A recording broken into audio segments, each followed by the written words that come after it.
Masa orang yang lainnya di desa anaknya bisa ke luar negeri, masa yang lain di desa anaknya bisa sekolah ke perguruan tinggi, masa saya udah melayani di lawang ini kok saya jadi hamba Tuhan, anak satu Tuhan kok nggak bisa sekolahkan sih? Saya bilang itu sama Tuhan. Tuhan bilang ya Tuhan nggak jawab sih, maksudnya artinya saya merasa masa apa yang mungkin nggak bisa nyekolahkan anak kan nggak mungkin dong, nggak mungkin kan? Nah artinya begitu saya menjawab. Nah, dengan kata lain, ya Tuhan tolong. Waktu saya harus bayar uang kuliah setiap 6 bulan sekali, ya pernah satu kali saya mau bayar pakai virtual account, nggak bisa, uang saya nggak cukup. Tapi lewat nggak bisa, tetap memang belum bisa mungkin. Dan begitu uang saya udah cukup, masuk bisa bayar. Berkali-kali begitu. Ya, ada satu cerita, ada di Tulung Agung, ada seorang ibu, ya, yang bekas murid saya, tiba-tiba Pak Yok punya ada berita Tuhan sedikit. Total berapa? 10 juta. Wah, saya senang sekali. Itu perjalanan saya waktu mau ke Pak Filipus almarhum meninggal itu. Di tengah jalan saya di WA, Pak Yok ada berkat sedikit, saya sudah transfer. Wah, saya paling senang kalau ada minta rekening saya. Ya, sudah transfer. Ya, saya sedikit tapi 10 juta. Wah, bisa bayar uang budi. Jadi semua itu aja. Ya, saya pokoknya yang penting fokus ya untuk bisa sekolah. Jangan khawatir hamba Tuhan, anakmu pasti bisa sekolah dengan baik. Amin. Setia dalam kesukaran, karena di balik semua itu ada kemuliaan Tuhan yang disediakan. Setia sebagai anak, ya kalau sudah anak, ya setia sebagai dalam organisasi. Nah, sekali GBT tetap GBT. Ini rumah kita, amin. Jangan bilang mau pindah-pindah. Kamu pindah kemanapun akan, kalau soalnya masalah uang, masalah jabatan, kemanapun akan ketemu juga masalah itu lagi. Udah jangan pindah-pindah, udah. Ya, saya juga tidak mau pindah-pindah kok. Ya, sampai itu mata udah. Ya kita sepakat. Ya, dan setia adalah. Jadi jangan pindah kalau dikecewakan. Biasalah dikecewakan biasa. Sama organisasi dikecewakan biasa. Tapi yang lebih tepat tidak pernah mengecewakan. Ya. Karena punya Tuhan. Biarlah firman Tuhan ini karena waktunya. Jadi ingat ya, jadi pelayan-pelayan Tuhan yang dapat rahasia Allah, rahasia Allah, itu sesuatu yang memang sesuatu yang memang untuk kita. Nah, kita diminta supaya dapat dipercaya. Dapat dipercaya dengan apa? Dengan kita jujur, bertanggung jawab, dan setia. Amin. Tuhan memberkati.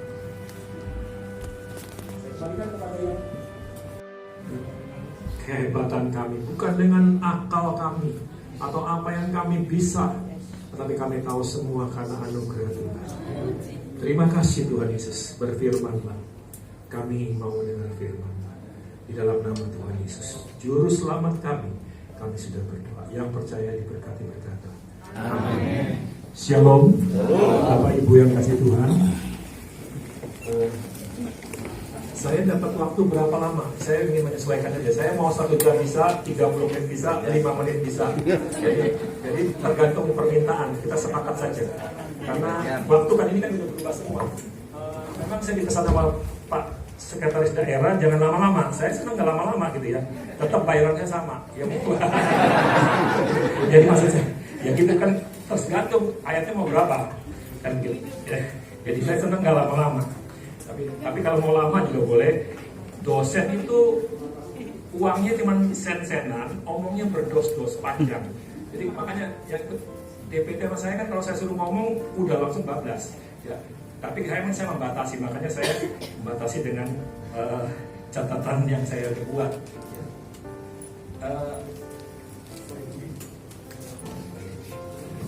10 menit.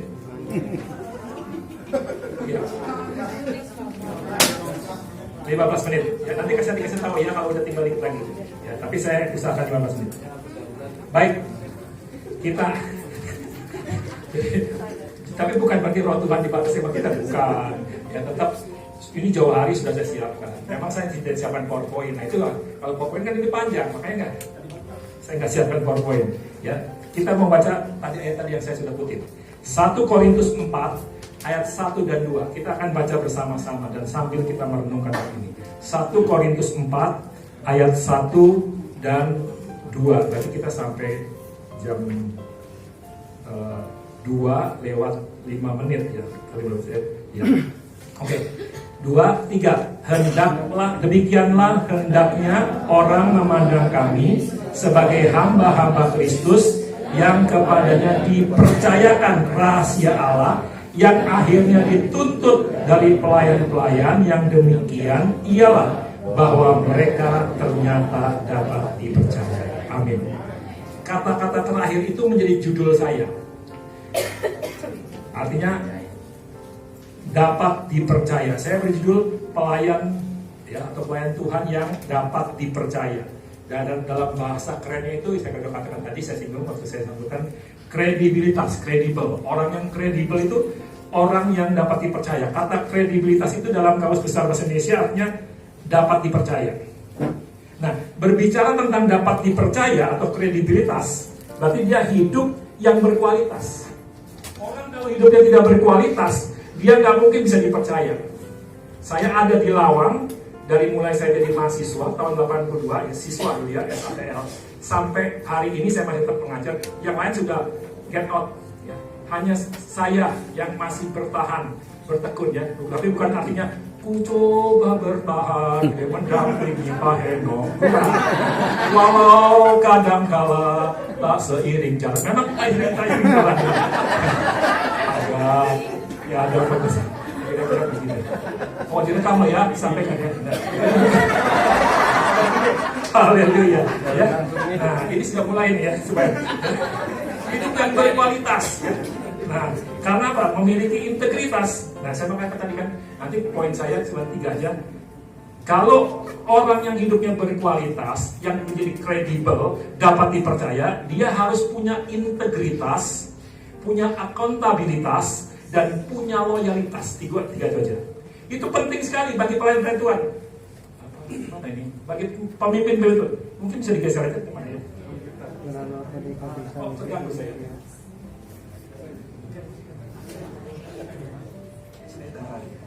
Karena feedback. Ya. Baik. Nah, dalam bahasa lain itu kata dapat dipercaya itu ditulis man be found faithful. Jadi saya kurang paham bahasa Inggris. Saya kurang bisa lidahnya ini bukan. Tapi saya bersyukur. Saya tanya ke Bapak ngajar apa saja? Semua sudah Pak, asal jangan bahasa. Saya tidak pernah ngajar bahasa. Tapi bersyukur istri saya ngerti bahasa, anak saya kuliah juga bahasa. Jadi saya aman-aman gitu ya. Jadi kalau kuliah saya, kalau saya ada yang harus terjemahkan, serahkan istri. Kalau sekarang saya mau bikin ucapan ulang tahun pakai bahasa Inggris yang saya takut salah atau mau ucap apa, kirim dulu ke Malang. Sah, bener nggak nih papi? Oh iya bener nggak pi?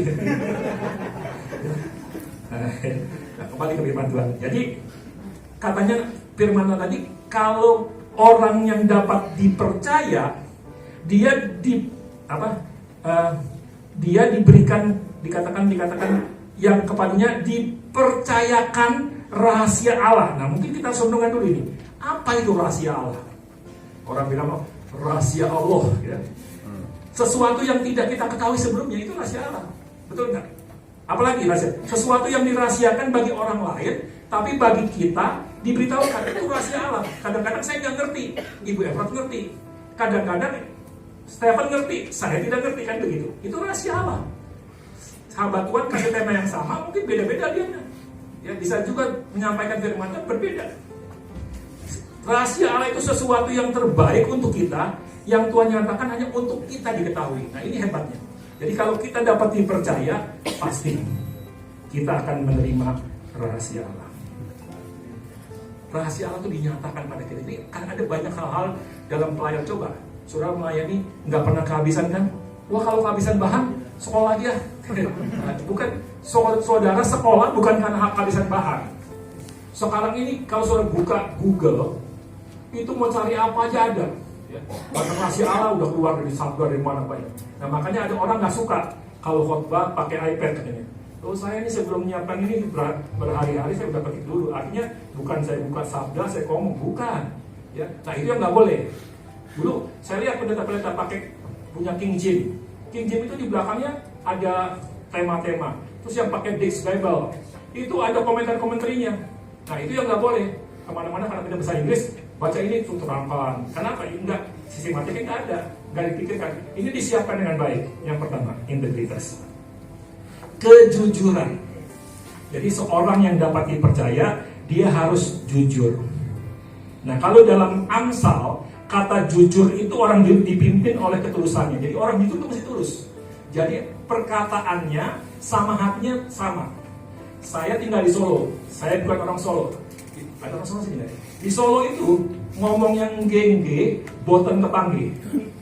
Artinya, saya pernah tahun kan di Solo. Jadi bisa aja, nanti kebaktian, iya, misalnya kayak gitu. Yang gengge, nggak bakal datang. Ya, nah, lain dengan orang bule. Orang bule, tadi ada bule ya. Jadi kalau dia itu saklek ngomongnya plus. Jadi antara mulutnya sama hati sama. Jadi nggak. Jadi bukan bermanis mulut saja, bukan. Nah, jujur. Terus ya orang miskin yang bersih kelakuannya, katanya kata integritas itu, kata jujur itu. Terus juga dikatakan lagi dalam Amsal 20, orang benar. Jadi saya bisa menyimpulkan orang yang punya integritas, orang yang jujur adalah orang yang tulus, orang yang bersih kelakuannya, dan orang benar. Itu kira-kira definisinya. Nah, oleh karena itu integritas adalah sebuah ciri pembawaan bagi sebuah kualitas kehidupan yang menunjukkan potensi hidup orang yang berwibawa. Orang tuh mungkin nggak punya apa-apa, tapi kalau dia bisa dipercaya, berarti satu yang pertama itu dia harus jujur dulu. Ya. Nah, di sini banyak, saya lompat lagi. Nah, sekarang langsung, karena kan mau cepat dong. Tinggal geser-geser aja. Ya, sebetulnya banyak, nanti kalau mau kopiannya ada tuh 6 lembar. Ya. Saya bicara pasti ada tulisannya, nggak mungkin saya bicara, langsung Roh Kudus bicara, enggak. Nah, terhadap apa sekarang kita harus, terhadap apa kita harus jujur, terhadap apa kita harus punya integritas diri sendiri. Pertama, perkataan kita. Kalau janji itu harus ditepati. Ya kadang-kadang kan bilang, nantilah saya transfer nanti jam 10, 5 hari baru ditransfer. Itu orang udah nggak punya integritas. Paling gampang lihat orang punya integritas dari hasil kalau dia janji masalah keuangan. Makanya bendahara-bendahara, ya kalau bilang mau transfer ke Pak Bendung, bukannya saya. Kalau saya kan sudah sering kali ngomong kan, 1 kali 24 jam kalau prosedurnya benar, surat keluar. Wah, itu motonya Sego, ya. Tapi ini tidak promosi Sego, tidak ada sini, ya. Kedua, ya. Keluarga. Oh, saya tidak boleh nih bawa nama, saya bawa nama banyak ini. Nanti saya, kalau saya cuma nama satu muncul kan bahaya ini. Nggak bisa pulang sama Bu Efrat nanti. Diri sendiri harus jujur terhadap keluarga. Nah, saudara bisa nggak jadi papa atau jadi mama? Keluarga saudara percaya, istri percaya nggak? Saya ada di Samarinda, kok nggak ada kabar gitu istilahnya. Saya tetap telepon tuh saya supaya aman ya. Tadi pagi-pagi saya videokan kamar hotelnya. Bagus ya. Ya, jangan-jangan nanti kan bahaya saya nanti. Kakaknya saya bilang, ya di hotel ini ada Bu Efrat dengan Pak Elon. Ya, itu apalagi saya video plus anaknya gitu kan.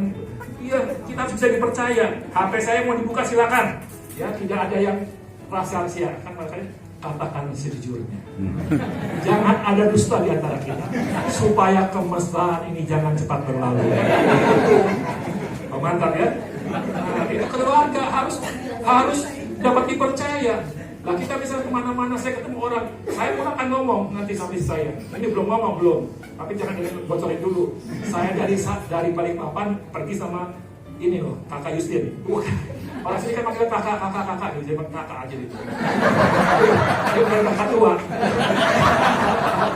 Aduh, ini yang saya setir. Dan saya bilang, masa saya disetirin mobil, kan saya sungkan gitu ya. Walaupun tangan saya mau, ini nggak bisa itu, cuma segitu. Mau sekali nggak ada tongkatnya kemarin pun, ya turun dia. Wah itu buat tolnya itu, kartu tol. Nah itu langsung ya, jemaat sekarang. Tadi dalam keluarga bisa dipercaya nggak sama anak-anak, sama keluarga, istri, sama suami misalnya. Nah jemaat berani manajemen transparan. Saudara kalau mau nggak dihakimi oleh jemaat, ya kalau udah cuma ribuan, 5.000 mungkin kalau saya terbuka. Dia punya aset 500 juta atau triliun enggak. Tapi kalau masih kecil-kecil kayak saya ini kecil, nggak akan dihakimi. Ibu, kalau saya pernah main rumah saya, jemaatnya nggak banyak. Saya manajemen terbuka.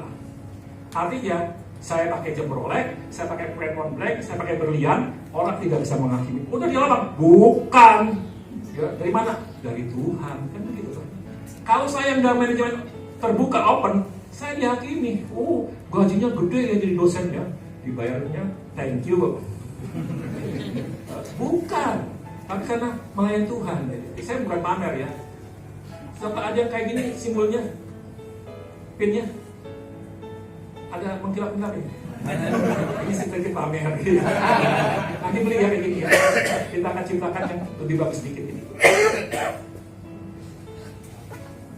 Beda ini beda. Nah, ini yang punya ketum sekum yang punya. Pendumannya nggak punya. Pendum tidak punya. Yang punya sekum. Oke.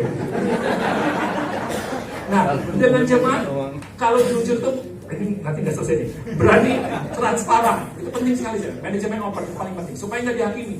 Ya. Jadi saudara mau beli mobil baru apa enggak? Kan banyak hamba Tuhan duitnya banyak di bank, ganti apa, ganti lagi mungkin apa Rolls Royce, ganti lagi mungkin Ferrari, ganti. Kenapa? Yang manajemen nggak open. Dia mau beli apa juga bisa, mau keluar negeri kemana, jalan-jalan. Nah, tapi nanti tanggung jawabnya sama Tuhan. Kan gitu aja. Lalu apalagi pelayanan. Jangan mencari keuntungan sendiri. Menggunakan label saya hamba Tuhan, beli AC nggak bayar gitu ya. Karena bilang hamba Tuhan kita sesuai gratis, tidak boleh. Jangan, itu nggak jujur. Ya. Dan terlebih terhadap Tuhan. Apakah hidup kita semakin berkenan atau tidak? Saya nggak peduli orang mau melayani jemaatnya ribuan, suka oh hebat dia bisa melayani orang-orang marginal, orang-orang ini. Tapi yang paling penting pertanyaannya, apakah hidupmu berkenan sama Tuhan? Kamu sudah menggunakan hartamu, waktumu untuk Tuhan? Oke, yang kedua langsung, ini masih banyak lagi sudah.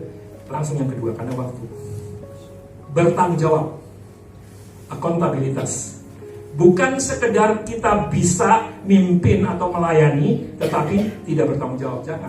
Nah, saya minta nanti kalau yang nanti ya ini akan pemilihan kan, yang ditunjuk bendahara, betul-betul orang yang nanti bisa betul-betul ngerti pembukuan. Paling tidak, tapi kalau MPW udah berjalan kan, paling tidak ngerti Excel kan. Ya, kalau tidak nanti dia kewalahan. Kalau ketemu Pak Bambang lagi, kalau ketemu Pak Bambang lagi, kalau nggak ketemu ya nggak apa-apa, nggak ada masalah. Kan begitu kan, waduh, sekarang pembukuannya dikontrol itu, kasihan sekali ya. Jangan sekedar bisa, tapi orang yang memang tepat. Sekretaris juga begitu, gampang ngerjain sekretaris sebetulnya. Ya, tanya tuh Bro Nail, ya Kakak Nail nih. Iya, gampang sebetulnya. Itu Kakak Justin juga itu. Gampang sebetulnya, nggak sukar. Ya, kembali lagi, bertanggung jawab nggak? Bukan asal mimpin tanpa rasa tanggung jawab. Bekerja dengan tanggung jawab artinya tidak sembarangan, tidak sembrono, tetapi berbuat yang terbaik, pakai akal, pakai hikmat. Kan begitu. Kita harus kerja betul-betul apa itu, bagaimana Tuhan dimuliakan dari apa yang kita kerjakan. Saya 2 periode di MPD 2, saya lihat begitu. MPD 2 ini sekretarisnya keluar semua. Ini saya buka kartu aja. Jadi kepemimpinan MPD 2 kemarin ini, yang sekretaris yang dipilih itu keluar, wakil juga keluar, sampai akhirnya wakil ketua jadi sekretaris nih. Tapi jalan tuh, kenapa? Bukan saya hebat, karena saya udah menanamkan. Saya berharap juga ini Pak Nael udah berapa 2 periode dia udah menanamkan yang meneruskan. Nanti misalnya saya ambil misalnya ya, ini ngomongnya terus terang aja, kalau saya kepilih lagi saya mau ambil. Kalau saya bilang coba mau wakilnya, saya mau wakilnya biar Nael. Minta maaf nih MPD 4 direlakan saja. Terus terang saya perlu orang ya. Nah, itu begitu saya tinggal, karena mereka manajemennya udah bagus semua, contoh-contoh sudah ada semua. Coba lihat semua, contoh seperti ini, contoh ini ada, karena kita udah buat dulu, sehingga nanti yang teruskan tinggal teruskan aja, paling berubah dikit. Akhirnya kan jalan. Banyak orang kerja cuma asal-asalan, melayani Tuhan juga jangan asal-asalan. Jangan hanya bekerja melayani sekedar mendapat upah, tetapi bekerjalah untuk menjadi dan berbuat sesuatu. Beda loh ya, menjadi sesuatu sama berbuat sesuatu. Kalau menjadi sesuatu, saya datang ke tempatnya Pak Fran Pampang ini. Pak Fran kasih saya pulang bawain oleh-oleh, bukan mengharapkan, bukan. Bawa oleh-oleh semua itu dari dia. Tapi kalau misalnya dia menjadi sesuatu itu berbuat sesuatu. Tapi mungkin juga bisa menjadi sesuatu lain lagi. Kalau dia menjadi sesuatu lain, ada orang kasih ini, tolong kasihkan lewat Pak Fran, kasihkan ke saya, itu menjadi sesuatu lain dengan berbuat sesuatu. Menurut saya itu beda. Makanya saya tekankan dalam pelayanan saya itu, kita jangan hanya menyalurkan saja. Saya dapat vitamin kemarin dari Bandung, vitamin C gitu ya, multivitamin. 12 kali 24. Bagikan ke jemaat. Ya saya bagikan. Nah, itu namanya saya sedang menjadi sesuatu. Saya sering dikirimin pakaian layak pakai, batik bagus-bagus semua. Terus saya bagikan lagi ke jemaat. Itu menjadi sesuatu. Tapi kalau lain dengan saya korban, mungkin saya beli sesuatu, saya bagikan, itu menjadi sesuatu. Saya ingin hidup saya ini jadi sesuatu, orang yang ada sesuatu yang bermanfaat gitu. Kembali ke firman Tuhan, bertanggung jawab. Kenapa? Ayatnya ada 2 Korintus 5 ayat 10. Kita kelak akan bertanggung jawab di Tuhan. Kita tidak akan dihukum. Kita pasti selamat. Tapi kita harus bertanggung jawab. Apa? Waktu kita, harta kita, apa yang kita perbuat, apa yang kita lakukan, tanggung jawab. Ya. Oke, yang terakhir. Kan bisa tuh berapa, tenang aja. Ya. Yang ketiga, loyalitas. Nah, kesetiaan. Saya lihat ada hamba-hamba Tuhan, ya, ini dia bisa tetap bertahan itu sampai melayani, ya walaupun mungkin gak terlalu pintar, tapi dia punya kesetiaan. Makanya kejujuran, bertanggung jawab tanpa kesetiaan sia-sia. Kesetiaan tanpa kejujuran adalah banyak masalah. Orang setia kalau nggak jujur kan jadi masalah.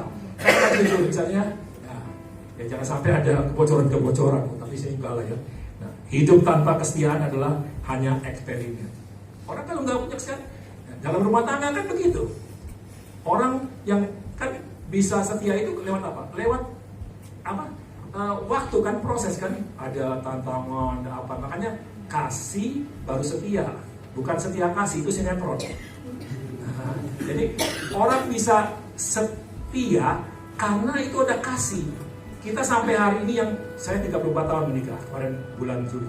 Ada yang mungkin lebih, ya mungkin udah sampai pada 40. Itu bisa sampai hari ini kita tetap ya bertekun dengan istri kita bertahan. Itu saya langsung kata bertahan, bertekun ya. Nah, itu kenapa? Karena ada kasih, jadi kita bisa setia sama. Kesetiaan ini penting sekali dalam pelayanan ini. Itu yang nggak bisa dipisahkan. Orang kalau bisa dipercaya karena dia setia. Saya ini bisa dipercaya sampai hari ini ya. Saya dulu udah kecil-kecil. Begitu Pak Hen naik jadi ketua umum, pasti Rudi Polimpong jadi sekretaris umum. Itu kan dulu kan di grup ini kan begitu kan, produk kan yang banyak, tapi beda. Nah, karena apa? Ya mungkin saya dilihat ini setia ini, sampai hari ini orang ini bisa akhirnya geser. Saya yang jadi sekretaris.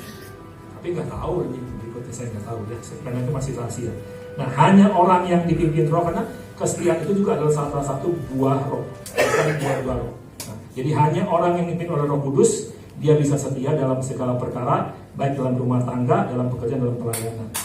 Nah, Alkitab bilang, kalau orang yang setia dalam Lukas pasal 16, barang siapa setia dalam perkara kecil, dia akan setia juga dalam perkara yang besar. Dan barang siapa tidak benar dalam perkara kecil, tidak benar. Jadi ukurannya itu dari kesetiaan yang kecil dulu. Ya, mulai dipercaya bisa nggak? Ya, bisa terus nggak? Ya, mulai dari mungkin apa naik. Saya itu cuma tinggal setingkat lagi saya jadi rektor.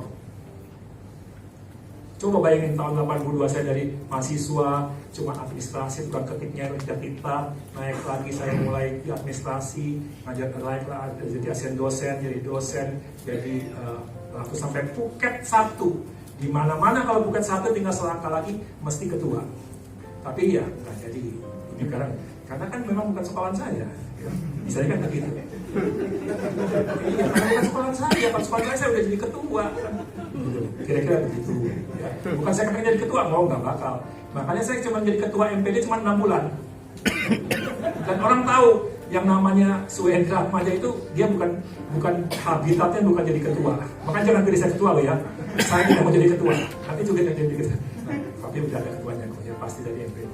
Nah jadi maksudnya saya memang di bidang saya ya saya harus bangga, itu memang passion saya di situ. Sehingga apa yang saya kerjakan betul-betul jadi sesuatu yang jadi berkat bagi orang lain. Nah, jadi kesetiaan itu penting sekali. Ya. Jadi setia dalam rumah tangga, jangan sakiti pasanganmu, jangan bikin TTM, jangan ada kekasih gelap. Itu loh gara-gara lagu kekasih gelapku gitu. Jadi kan makanya ada, jadi dengan ada lagu-lagu itu juga membahayakan sekali. Ya. Setia dalam pelayanan, setia walaupun ditempatkan di tempat yang kita tidak sukai, yang penting Tuhan menyertai. Saya katakan tempat itu tidak penting. Di mana yang paling penting, di mana kita berada, Tuhan ada. Kalau Tuhan beserta, mungkin tidak menguntungkan. Saya tidak menguntungkan sekali tempat saya layani. Artinya jemaat nggak seberapa, nggak bisa hidup kalau secara logika. Tapi iman kan jangan pakai akal kan gitu. Saya melayani, saya tahu Tuhan sedang menyiapkan saya. Tapi ya, nyatanya aman-aman aja dulu. Waktu saya mau sekolahkan anak saya ke Macung di Malang itu, orang tanya, bahkan keluarga saya, istri saya punya kakak tanya, lu punya uang berapa? Gak punya uang. Gue berani-beraninya sekolahkan anak ke Macung. Macung mahal itu. Di Malang itu terkenal sekali sekolah mahal. Belum kosnya, belum. Wah, itu udah dapat beasiswa. Saya bilang jalan aja udah. Urusan itu. Saya tahu selama 4 tahun sekolah itu tiap bulan saya harus 3 juta itu. Nah 3 juta sekolah itu saya cuma berapa? Nggak seberapa. Perempuan saya seberapa? Nggak memungkinkan. Tapi heran. Tuhan tuh, nah itu. Tuhan tidak pernah kehabisan cara menolong. Jadi saya bilang ini sama Tuhan.